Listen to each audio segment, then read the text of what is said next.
Okay. Okay, so I'd like to welcome you today. Like I said, I'm Debbie Stine. I'm from the Scott Institute for Energy Innovation, and I'm the principal investigator for the Allegheny prize competition.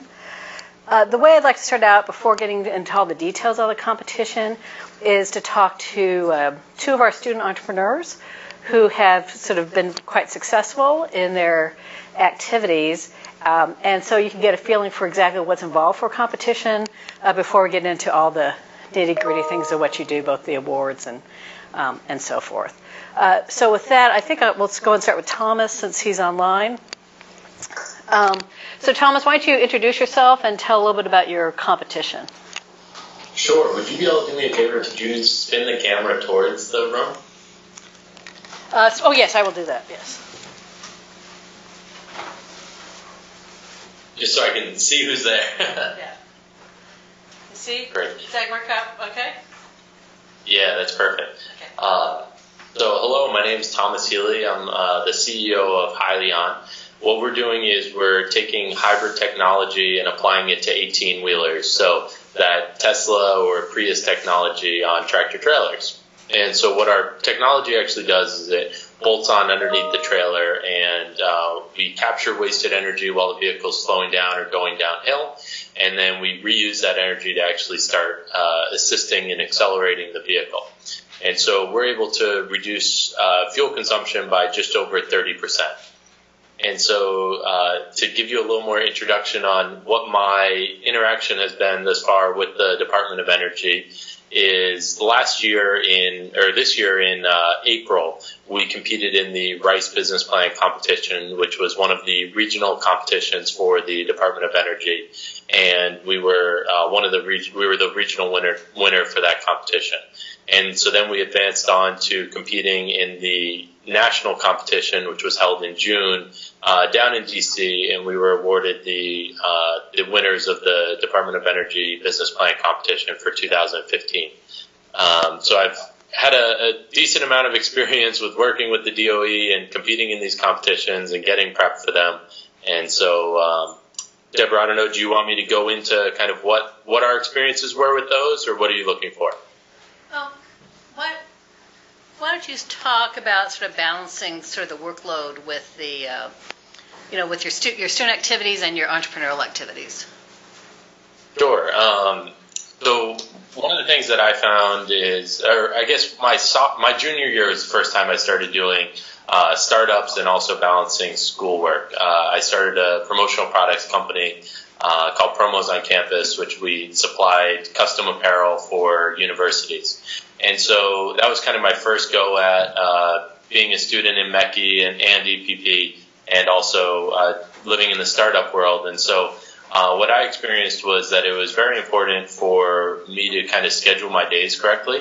And so what I did is just made sure that I allotted specific amounts of time for each one, because I always put a precedent towards schoolwork during that time.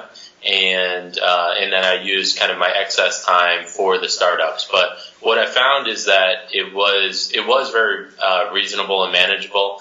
And what ended up happening for me is as my kind of workload became busier with doing startup things, I found that I was kind of more efficient with my schoolwork. And I found that there was actually a lot more free time in the day. And even though CMU's course load is very intense and very rigorous, that there is the possibility of kind of doing it faster and paying more attention in class and actually learning the material in class, and being able to spend that outside time towards different activities. So I know it might seem daunting to try to do both at once, but it is something that is very doable.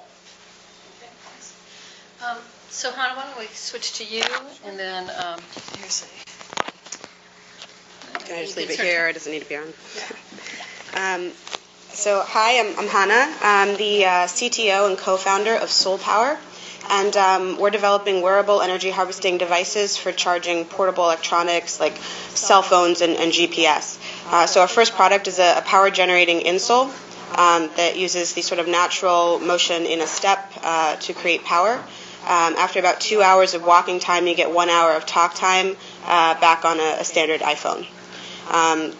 So there's a couple obvious applications for this. The first, which we're targeting initially, are outdoor enthusiasts, so hikers, campers, backpackers who are off-grid for a long period of time but use portable electronics for safety and for entertainment. We also have applications in the military. We actually have 2 purchase orders for R&D units totaling about $300K for just 20. So it's a really good way to get non-dilutive funding initially while you're working on commercializing consumer electronics. And then thirdly, there's a huge application in developing regions. So there's about 230 million people in sub-Saharan Africa that use portable electronics for daily critical tasks like banking, education, healthcare, but they don't have a reliable way to charge them. So our plan is to partner with mobile service providers in the region who see usage rate increases when they provide consumers with off-grid chargers like solar panels. So they have huge incentive to subsidize our type of technology. And then fourthly, there's general consumer electronics market. Everyone doesn't like their phone dying, so as we sort of make the technology more efficient, improve it, slim it down, we'll access that market as well. So Professor Stine asked us to talk a bit about how we got started. This project was actually out of a capstone Mechie design course our senior year. And that was first semester, and we were just sort of, I think the prompt is still the same. It's create technology that solves a problem for students. So initially, we were actually charging a light so students could see where they were walking at night and cars could see students. And then we demoed it in DC and talked to different NGOs, military personnel, everyday people just walking around, and realized that if we stored the power in a battery, there would be a much wider application. So we went to Project Olympus, basically slept on the floor while we were working on in the accelerated grad program in Mechie. That was an interesting semester, to say the least, but got through that. They sort of coached us to get into Alpha Lab Gear, Alpha Lab, which is a software accelerator based in Pittsburgh that provides mentoring, office space, and funding to the companies that are in the program. After that, we ran a Kickstarter. We did the McGinnis Venture Competition, OFEF, which is the Open Field Entrepreneurs Fund. So a lot of competitions and awards for Carnegie Mellon students are available. And we kind of went through the whole track, ran the Kickstarter, and got some great international press, which enabled us to continue working on product dev. Anything else I should add, or is that a good? That's a good start. Okay. So first, we have any questions? Could you also talk about your team? Yeah. So I co-founded the company with my fellow mechanical engineer Matt, who was in the capstone class with me. First hire was an electrical engineer because we didn't know how to do any of that at the time, and he was out of UC Berkeley.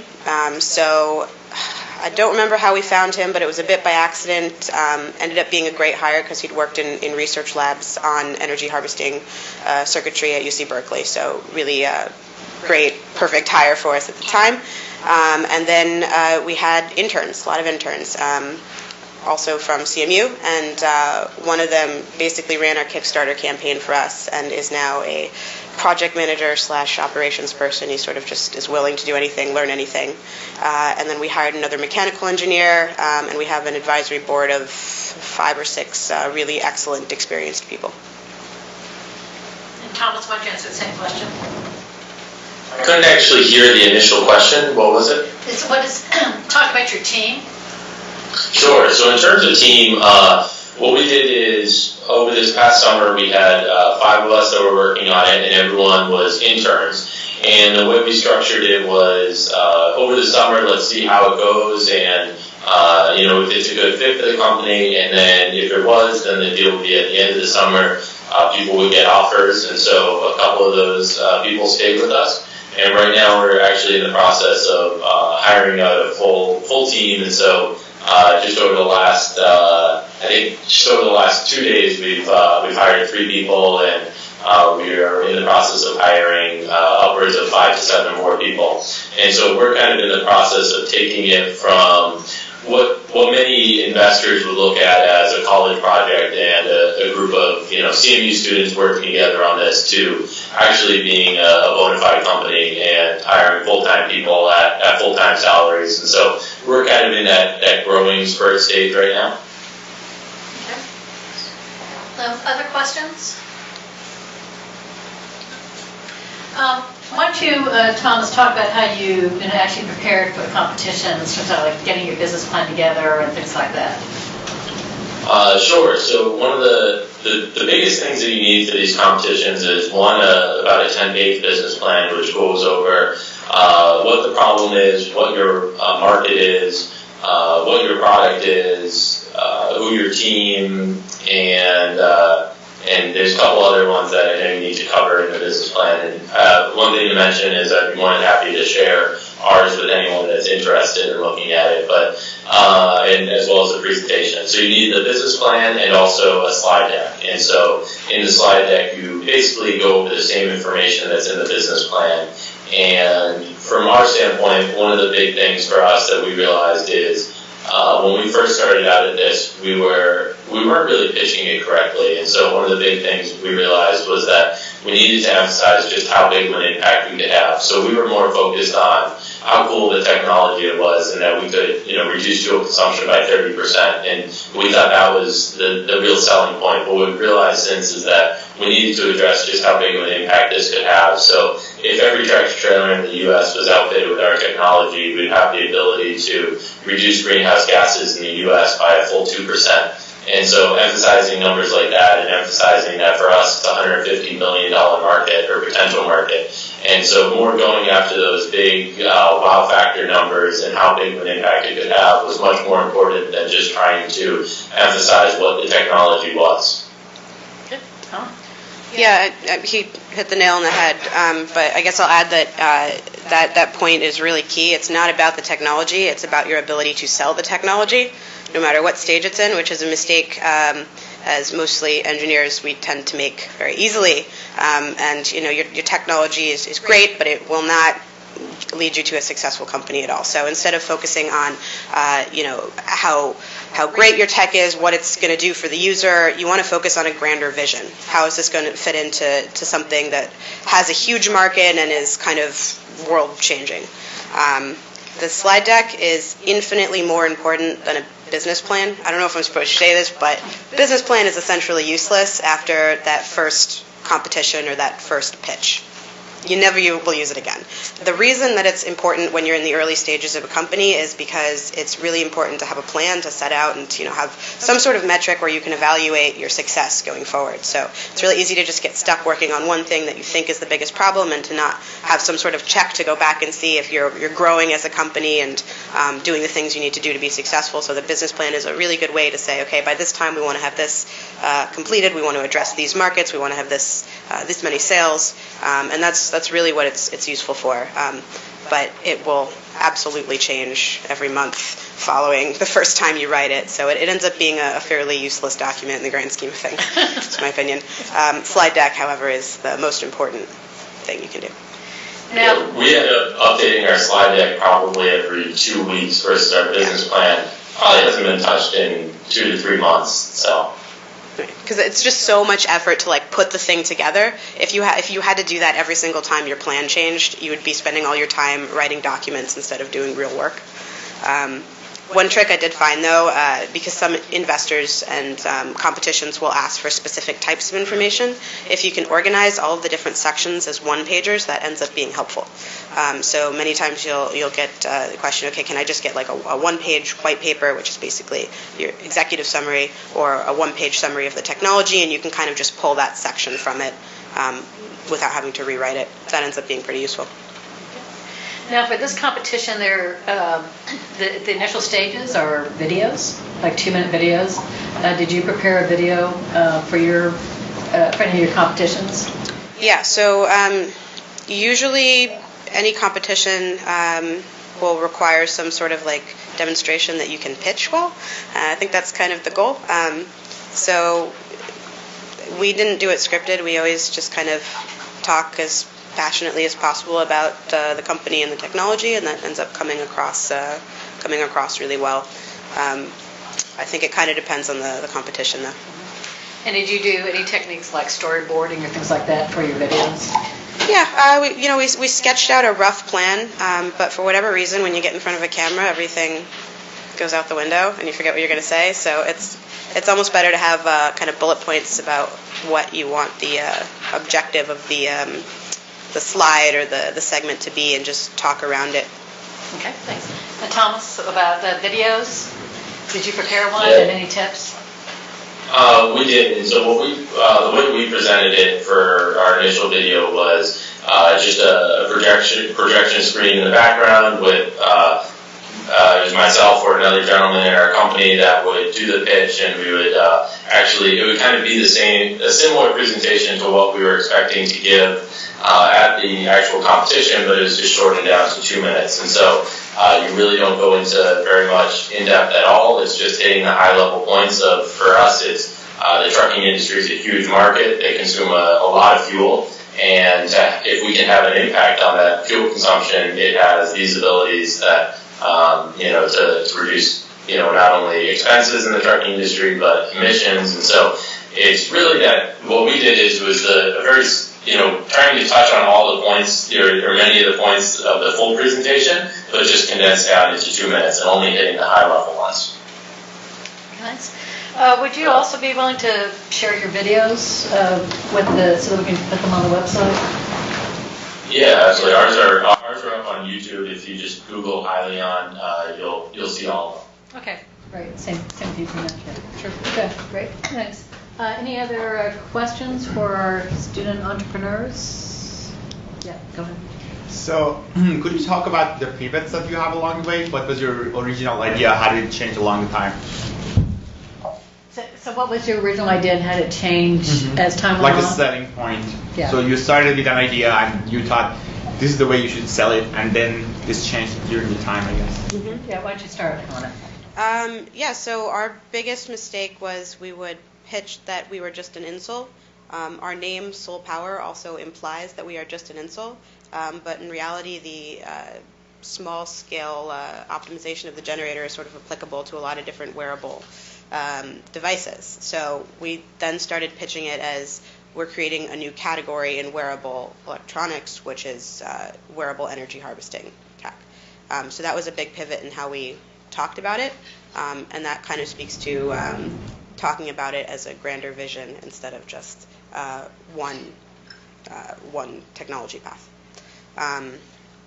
Other big on the actual product side, we haven't really pivoted because it's taken like 2 or 3 development cycles to get to one that meets our requirements. So I don't know. When we launch, we'll probably pivot again and change some things based on user feedback, or I guess large-scale user feedback. We get as much as possible in the early stages, but it's kind of hard to get like really good feedback unless people are paying you for it. So I think we'll probably pivot again. It's pretty common once you evaluate your idea, your technology, to have to go back and redo things. So are you constantly doing customer discovery?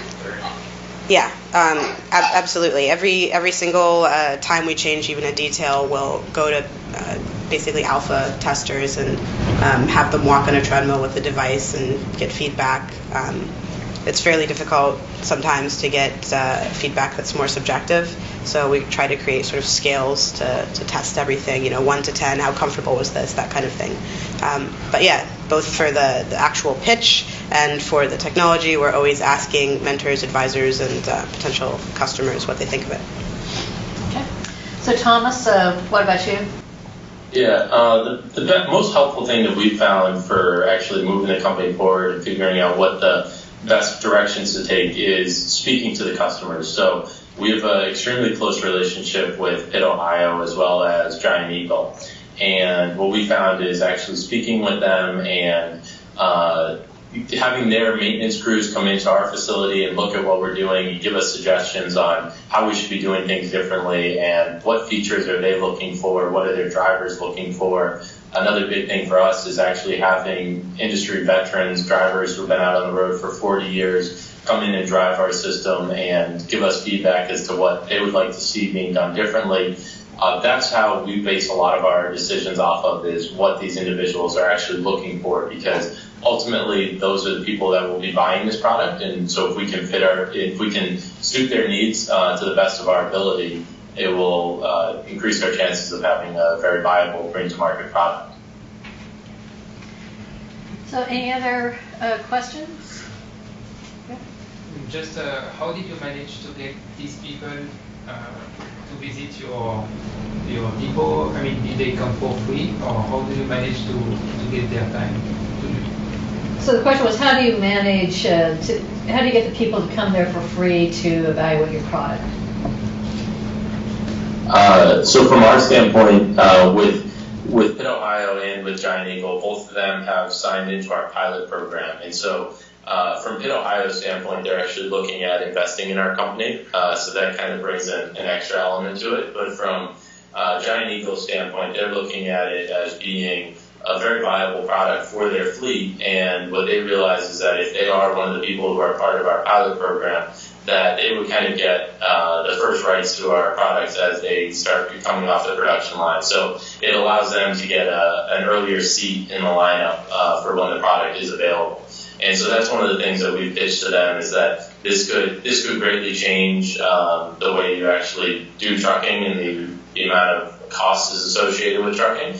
And so for them, they want to be on the forefront of this adopting technology. And the other thing that Pitt, Ohio sees is that they have the ability to run a publicity campaign around what we're doing. We're in the process of figuring out labeling up a trucking trailer with them that has our name as well as Pitt, Ohio on it, advertising the fact that we were the Department of Energy Cleantech Company of the Year, and being able to promote that, because that green technology aspect is a big endeavor that they like to focus on and advertise. And what about you? How did you get your testers? Well, we ran the Kickstarter. We're kind of lucky because our product sort of sells itself a bit. You never want to say that because that's like dangerous, but yeah, I think beta users, you sell it to them, you basically say, we want you to pay for this and give us feedback. And the reason you should want to do this is because our product is like the next biggest thing, and you should want to. And you kind of phrase it like they're getting an opportunity to test out something awesome first, so they get excited about it. I think it's really about just creating excitement around the product. For, I think, more strategic routes, like the military in our case, we could go to them and say, battery weight is something that's a huge problem for you. Here's how we're going to solve it, and give really specific ways or metrics of improvement for the soldier. We also looked at broad agency announcements or BAAs and looked at kind of the main problems that soldiers were facing, and kind of went through and saw if we could solve any of the problems or meet any of the announcement needs. You can also do that on SBIRs and so kind of looking for what the problem is and then creating excitement around it is the bottom line. Hahna, how did you work with the Center for Innovation Entrepreneurship and other related organizations? What advice would you give the students at this stage? So there's, is IW? I think IW is also part of that. Yes. Yeah. So there's a really good network in Pittsburgh for getting seed stage funding, mentoring, office space, pretty much everything you need to start off. So we got some initial funding from Innovation Work through the ETAP program, and I'm not sure what that stands for, but it has to do with energy. And that enabled us to start creating the product, working on development. We did Alpha Lab, which is, as I mentioned, is the accelerator. In Pittsburgh, they also have a hardware group, which is essentially the same program but a little longer and all for hardware. We did Project Olympus, getting started as well, the OFVF program, there's the McGinnis Venture Competition. I know I'm going to forget something here, but essentially anything that you could need in the early stages you can find through looking at Carnegie Mellon's Project Olympus program or Innovation Works. And they'll give you really great mentors that'll help connect you to anything like different manufacturers or investors as well. So we really used, I think, everything. I don't know even how to categorize it. Well, the point is there's a lot of resources out there. Innovation Works as a partner on this competition, and then for people who are outside, that's for Pittsburgh, but people who are outside Pittsburgh, there's also similar programs in other regions. So, Thomas, how did you work, let's say, with the Center for Innovation Entrepreneurship and Innovation Works and other kinds of organizations like that? Absolutely. So the first thing I would encourage all of you to do is take your idea and go speak to Kit Needham over at Project Olympus. She's a wonderful resource, and she will give you feedback, and she'll be very straightforward with you as to what you need to concentrate on and what's good about your idea, what things need improvement. So, and then also you have the ability to apply to up to $5,000 from Project Olympus. So that was the first thing we did, and that really just allowed us to get the ball rolling and get started.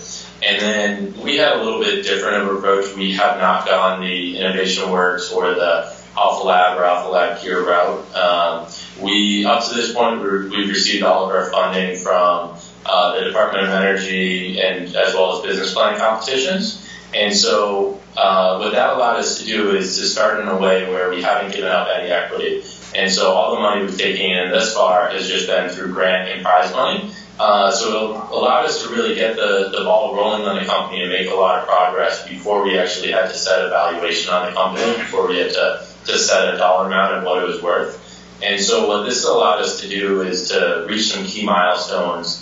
And actually just today we've launched our first round of official funding from investors. And so what that's allowed us to do is actually create our proof of concept before going out and trying to raise money and giving up equity in the company. And so it's allowed us to what we've kind of seen happen is that you tend to give up a lot more equity in the company in the beginning when you haven't improved your concept. And so it allowed us to get through some of those milestones before having to give up equity. So I would encourage that is to try to make it as far as you can without giving up equity in the company, because you're going to give up more now than you will down the road.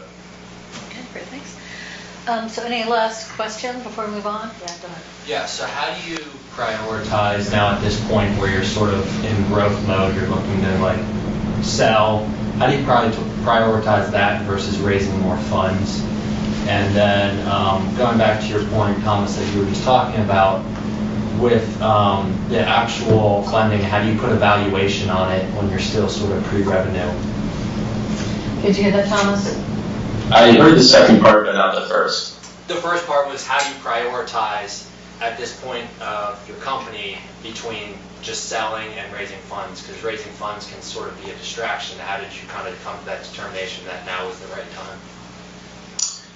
Sure. So for us, it was a matter of kind of how much money we had in the bank and how much runway we could make. So we've been awarded nearly $250,000 in just prize money, and so that allowed us to build this first prototype. And the big thing that we wanted to do was actually get that on the road and actually start to see on-road data before we went out and raised funding. So that was our milestone, was actually true data of an on-road test.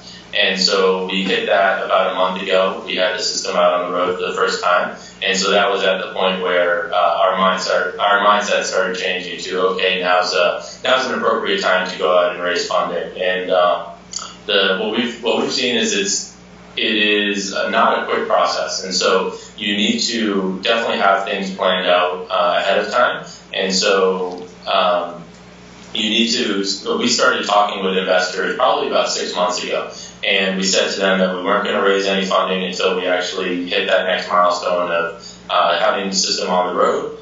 But at the same point, we wanted to start the ball rolling and get them interested. And so when I actually started sending out the term sheets this morning to different investors, all of them were very familiar with what they were receiving, and they knew what they were getting. And so it wasn't a big question mark, or it wasn't a new thing to them of, oh, here's this new technology that I've never heard of before. No, they've been involved in this whole process, but now's the point where we actually want to bring in the funding.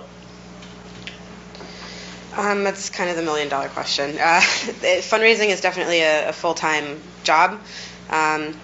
So when you have to do it as a function of cash flow, what you can accomplish by a certain time. You want to accomplish as much as possible, so you're valued higher. So like Thomas said, you want to do as much as possible without actually accepting dilutive funding. The job of a CEO is essentially making sure there's money in the bank to accomplish things, creating sales and setting a vision. And fundraising is a big part of that initially. So it's just a function of cash flow mainly. And then the other thing to do to offset or to prolong that period until when you have to put a valuation on the company is to do a convertible note fundraising round. So for convertible notes, you can usually do anywhere from a couple $100,000 all the way up to about $3 million in funding. And so the way those work is you partner with investors, they give you their money now, but what happens is that they don't actually receive equity until your next round, until your Series A round of funding. And so that's what we're doing right now. We're actually doing a convertible note round.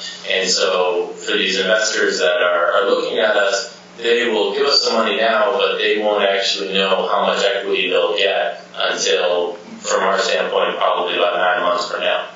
Okay. So that's key because it gives you more time to accomplish more things. When you do have to price the round, you'll have X amount of revenue, whereas 9 months prior you would have basically been valued at nothing because you hadn't sold anything.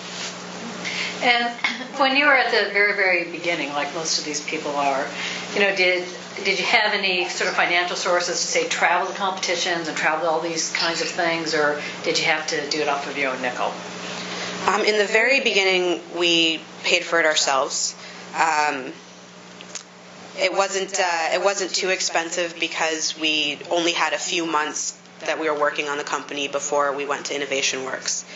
So we were kind of lucky, I think, and a little bit abnormal in that case. Maybe Thomas can speak better. Yeah, Thomas, what about you? So I think it was just kind of how did we initially get the ball rolling? Yeah, in other words, like, you went to a lot of competitions and so forth that all cost money. Did you do it on your own nickel, or did organization like help you fund some of that? Yeah, so we took kind of a big gamble at the very beginning where we were accepted into the Rice Business Planning Competition, which is the largest or the wealthiest business planning competition in the world. They ended up giving out, I think, around $3 million in funding during the competition. And so what we decided is that we wanted to try to make a lot of headway before that competition. So we put in about $50,000 of our own money into building a prototype and actually meeting some milestones before the competition, with the gamble of hopefully that would be enough incentive during the competition to walk away with funding. And so it paid off for us. We ended up receiving $160,000 in funding at that event. And so from our standpoint, it was this gamble of do we, putting in $50,000 now in hopes to walk away with $160,000 at the competition. So it was a little riskier of a choice, but it panned out. Okay. So I think we need to go into the details, but why don't, like Thomas, do you have any sort of final words? What surprised you the most important thing to do, that kind of thing? I guess my biggest point of advice was create a support network around you, whether it being professors from Carnegie Mellon, people in the industry who your product revolves around, because those are the people who are going to be able to prepare you for these competitions. And we've always found that you either make it or lose it during the question and answer session of these competitions. So as important as your pitch is, the next 10 minutes after, where the judges are actually asking you questions about your product, about the industry, is where you have the ability to show that you've done your homework, you know the industry, you have the background, and the only way you're going to be able to do that is getting out and speaking to people and having a good support network around you. So I encourage you to find professors and people in the industry and tell them what you're up to and get them involved in it. My biggest piece of advice is to get a lot of user feedback or customer feedback as soon as possible, even if it's just with a poorly put together duct taped prototype or just a description of an idea. Just go out and talk to as many people as possible, get as much feedback as possible. I think the thing that surprised me the most is that sort of your average consumer will not pay for green tech. So it's kind of the kind of thing that people want to have, they like to hear about, but when it comes to it, it really needs to save them time, save them money, or provide safety. One of those three. They won't necessarily pay a lot of money for just green technology. Government's a different story, of course. Great, thanks. So let's thank our student entrepreneurs for. And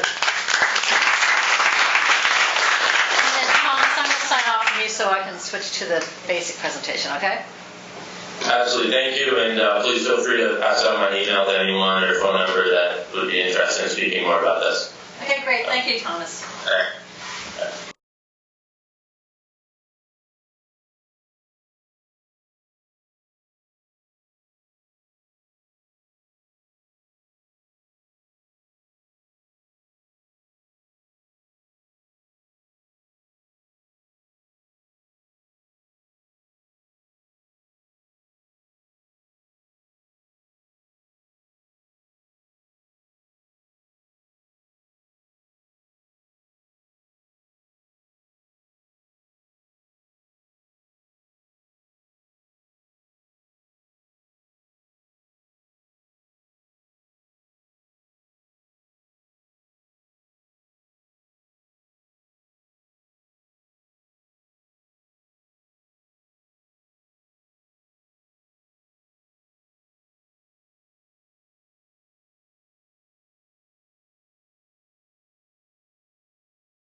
Details of the competition, but hopefully these other student entrepreneurs inspired you to actually take part. We hope to have a good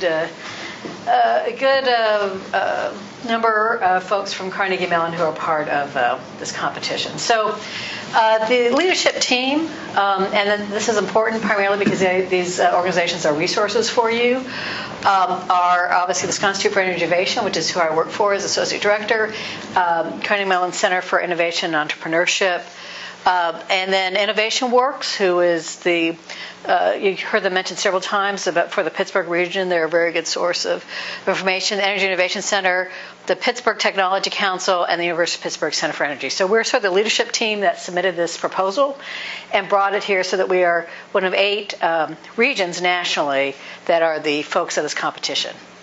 There are other competitions in Chicago, for example, with Clean Energy Trust, at MIT, the Rice competition at Rice University in Houston. You are welcome to compete at any of those competitions as well. Since we're relatively early, we're actually a good place to kind of maybe do your first trial run for a competition. And then if you do well or get advice and so forth, then maybe you want to consider doing some of the other competitions as well. Only one, but you do have an advantage here in the sense that our competition is only 4 states. Rice is like an international competition, so you obviously have more competition for some of these other ones. With us, we're only 4 states. So therefore, your chances are higher here than in some of the other locations. We have 15 partner universities. You'll see here Case Western, Chatham, Drexel, Duquesne, Lehigh, Johns Hopkins, Ohio, Ohio State, Penn State, Robert Morris, Penn. and then obviously University of Pittsburgh, Washington, Jefferson, and West Virginia University. So these are primarily the universities that you will be competing against students from those universities. Why should you apply? Well, there's obviously the $50,000 first place is a big incentive. Like I said, your chances here are probably greater than some of the other competitions.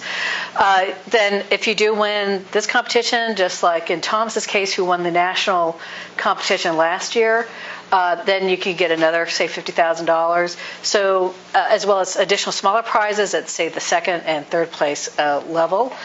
We do plan to, for those who do make it to this next level, we do plan to have additional prizes somewhere on the order of $5,000 to $10,000. The other thing is it gives you sort of an entree and introduction to regional and national incubators and accelerators.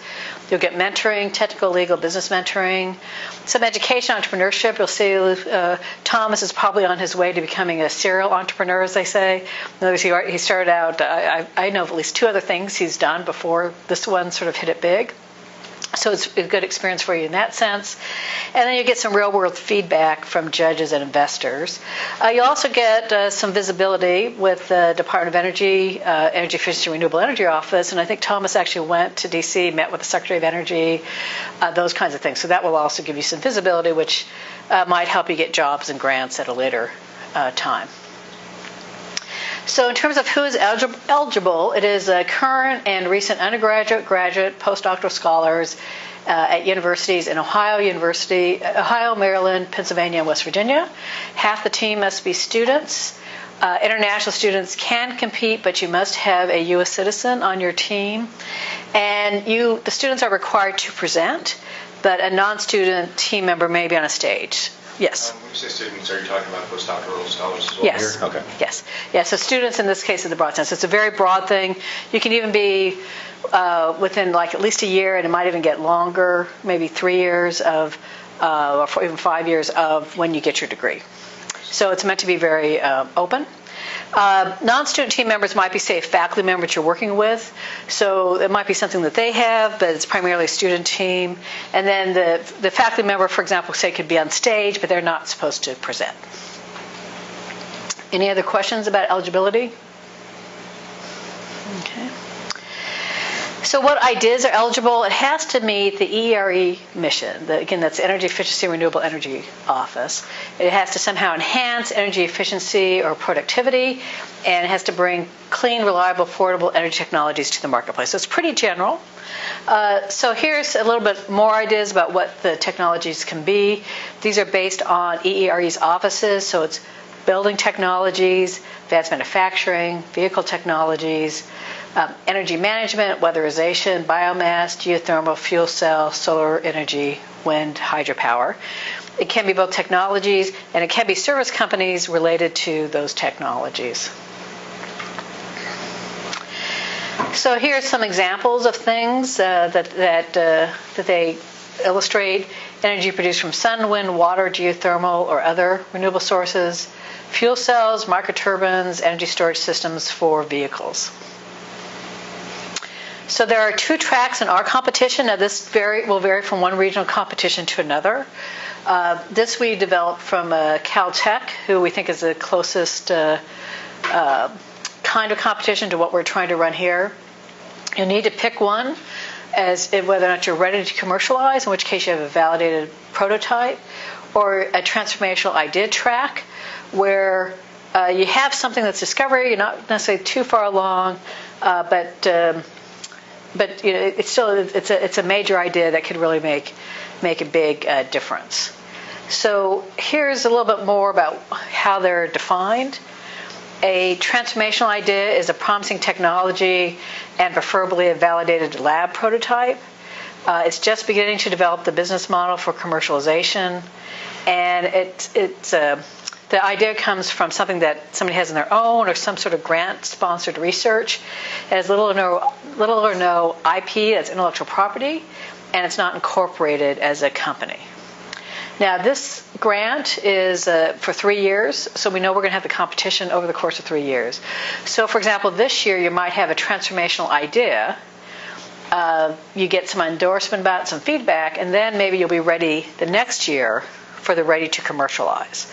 And we are thinking about having a startup weekend style activity that might be right after the competition or sometime in the summer to help people move from one category, transformational idea, to the next category. But both transformational ideas and ready to commercial ideas are eligible for the $50,000 prize. But obviously, the further along you are, the better case you'll be able to make. So ready to commercialize is something that's at the early seed or startup phase. There's some corporate development. Intellectual property processing is underway, and legal incorporation has started or is strategically the next step. So anybody have any questions about that? Yes. So are these two phases judged as a single competition, or is there two tracks? It's tracked, yes, exactly. So you will be competing with other transformational ideas and with ready to commercialize ideas. So there's two tracks. And then within that, we're also separating out between things that are renewable energy and energy efficiency. And so we're hoping to offer like 4 prizes at that level. Yeah. Anything else? Yeah. 4 prizes at 50,000 each, or 50,000 spread among the 4 prizes? There's 50,000 one big prize, right? But we're hoping to offer like up to $10,000 at the next level down. Yeah, so that would, but there's only one $50,000 prize. That's what DOE gave to us for that. We don't have another $50,000 sitting around. Okay, any other questions? Okay. In terms of intellectual property status, you are required to disclose the status of all IP used in the competition. So you should know where your ideas are coming from. If you use software, things like that, that's particularly important because some of that belongs to somebody else, even if it might be open code or so forth. So that's something to make sure you talk to somebody about. Yeah. Yeah, if you pretty much fit the transformational stage except for the IP, and the IP, we're in the provisional patent stage. We're definitely not fully through that. Would that still be considered transformational in your mind, or do you think you have to go into the more developed one? Yeah, I think you probably have to know more, but I think that would be something that we can solve. We have someone from Innovation Works, his name is Jeffrey McDaniel, who does energy activities at Innovation Works, and he's going to be sort of our head judge, and so I would ask him probably for his advice and see what he says what makes the most sense. Thank you. Anything else? Okay. So in terms of the business development ownership stage, again, these need to be early stage ventures. Your equity capital has to be less than $200,000. You're not required to incorporate, but if you do get the $50,000 prize, then incorporation is required, as is an employer identification number, and that student members of the team must have at least 20% equity in the company. And this, again, is to make sure this is very much more of a student-driven enterprise as opposed to enterprise driven by other individuals. So here is the deadlines. So you'll see the first deadline is to submit a statement of intent. The statement of intent is a very simple form. It basically just says for the team, gives the team leader contact information and has a brief description of the technology. And the purpose of that is so we know that you're interested in the competition, so we can start making plans for the right kind of judges and things like that. So, for example, say we got a bunch of ones that were, say, biomass. We want to make sure we have some biomass expertise as part of our judging committee. So you need to fill in that form and also register on UNoodle. UNoodle is a platform that is used for a lot of different prize competitions. So the good news is that if you use UNoodle for our competition, that'll make it easier for you to apply to other competitions. Then the next deadline is January 18th. At that point, you're supposed to do a draft 2-minute video and 10-slide deck that will be for feedback. So the idea is to kind of get informal feedback before you go final, so that you have a chance to make changes. Once you do your 2-minute video January 18th, then on the 25th, by that point we'll give you feedback from people like the individual I mentioned from Innovation Works. Then the next deadline is February 8th. And at that point, that will be your final 2-minute video and 10-slide deck. You also have to do at that point several forms, which I'll show you later, for IP declaration and IP disclosure, and a mentoring form to say what kind of mentoring that you need. Then the way the competition is going to work is there will be one person for sure from each university. So like I said, there's 15 universities. So there'll be one person at least, or one team I should say, from Carnegie Mellon who would be a finalist. And then we're going to have a more open competition for the remaining slots, which will probably be somewhere between 5 to 10 additional slots as a finalist. So we'll have sometime in that early February time period, we'll have our own internal competition here at Carnegie Mellon to figure out who is like the number one person that we'll be sending to the competition. But everybody will have an opportunity as part of the sort of broad pool. Then the other finalists are selected. That is the February 22nd deadline. And then mentors are assigned to everybody by the end of February. And then the actual competition is March 16th. So any questions about those deadlines or what you need to do? So on March 16th, this will be a live pitch session.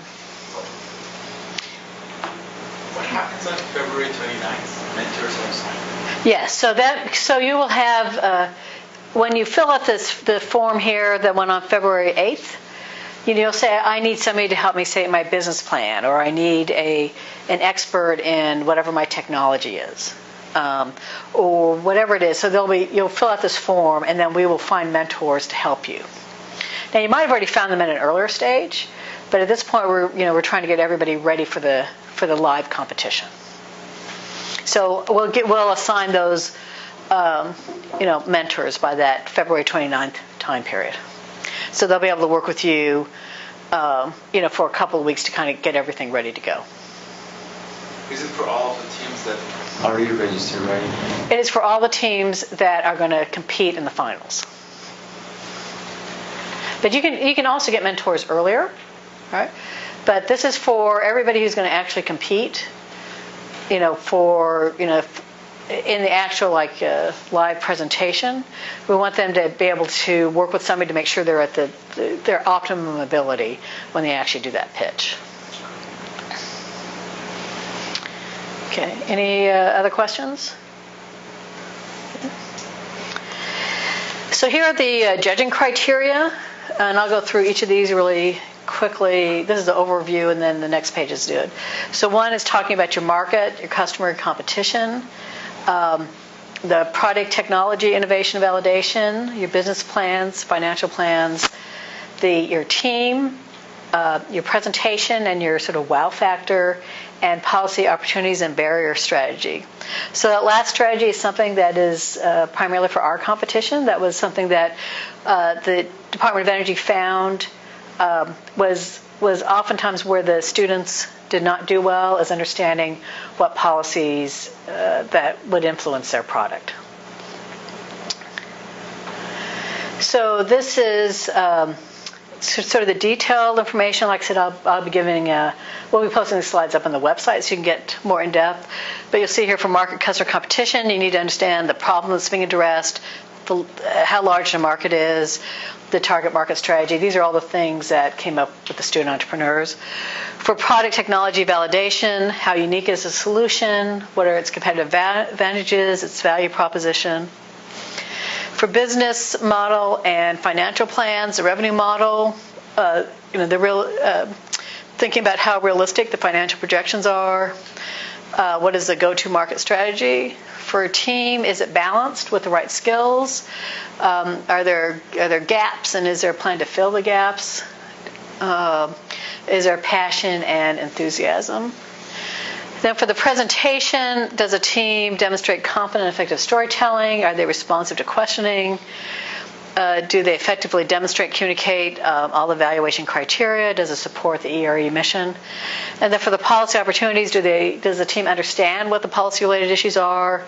Are they able to identify the institutions with authority relevant to the issue. I'll just give one example that's in the news right now, which is, say, drones, for example.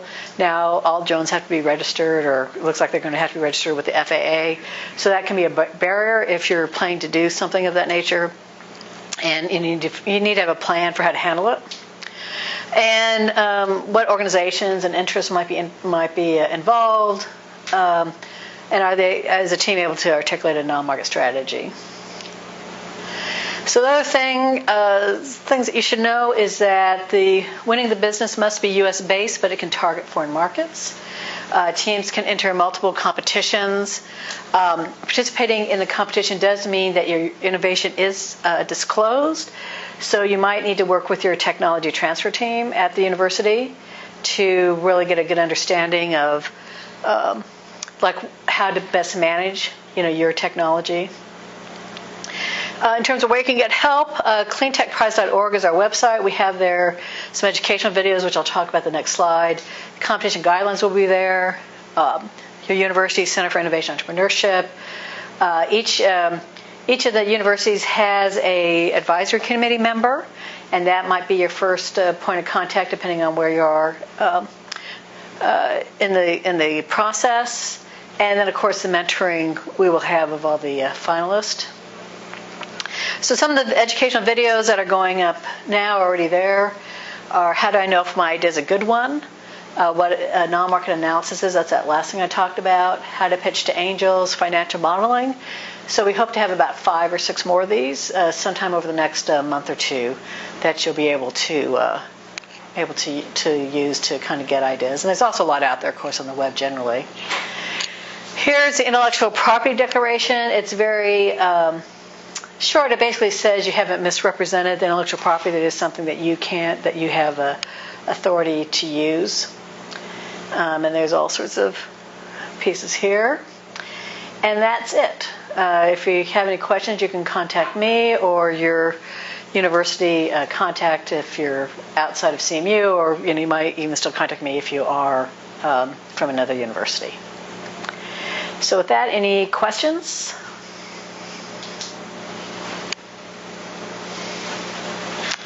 Nope. Okay. If you do, just like I said, send me a note to let me know. Can the people who are here, how many think that you will be competing? A couple, 2, 3, 4. Okay. Okay, good. So it's good to kind of let me know. Maybe you guys can come up afterwards and we can chat so I have some idea about what you're thinking about doing. Okay? So unless there's any questions, thank you very much. Yes. One last question, yes? Yeah, I don't have a project, but I'd love to be of help. And if there is any need for people with business background, so will we know? Can you disclose who will participate so we can contact people? Well, one thing that we're talking about doing, having next month as our next activity for this, is to have like a Jamathon activity. So the idea would be that people who have ideas but might need help for, say, business plan development or other kinds of things can connect with folks. So that is something we're considering for November if there's enough interest. So that would be a good way to sort of connect with people too. So if you send me a note, you say that you're willing to help somebody in business plan development. Then if somebody comes to me and they say, okay, I need some help, then I can say, okay, here's somebody who's volunteered to help, and you can connect with that individual. Okay. Anything else? Yes. I have a question, and I don't know whether my topic is suitable for this competition. And what I focus on is reactor. Is just make the reactor smaller. The actor, Reactor. Oh, reactor. Oh, reactor, as that's okay. As in nuclear reactor, or what kind of reactor? Just gas liquid. Just some, for example, carbon dioxide removal. Just liquid and gas. So my focus is intensification, process intensification. Just make the reactor become small. So I don't know.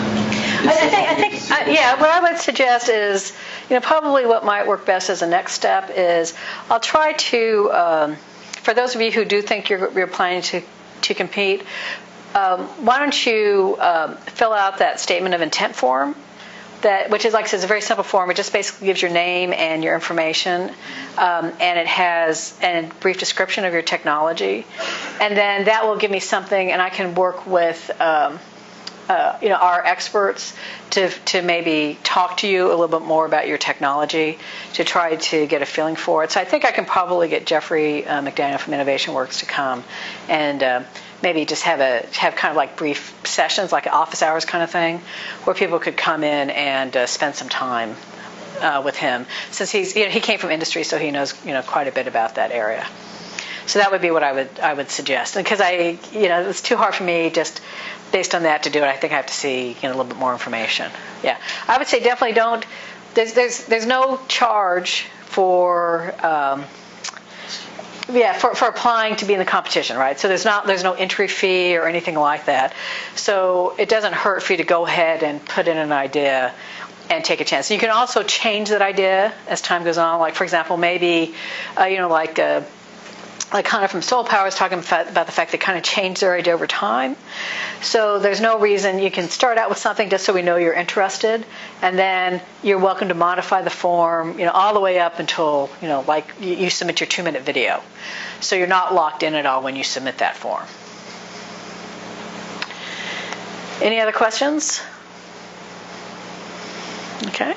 Yes. And with funding, if we can get any?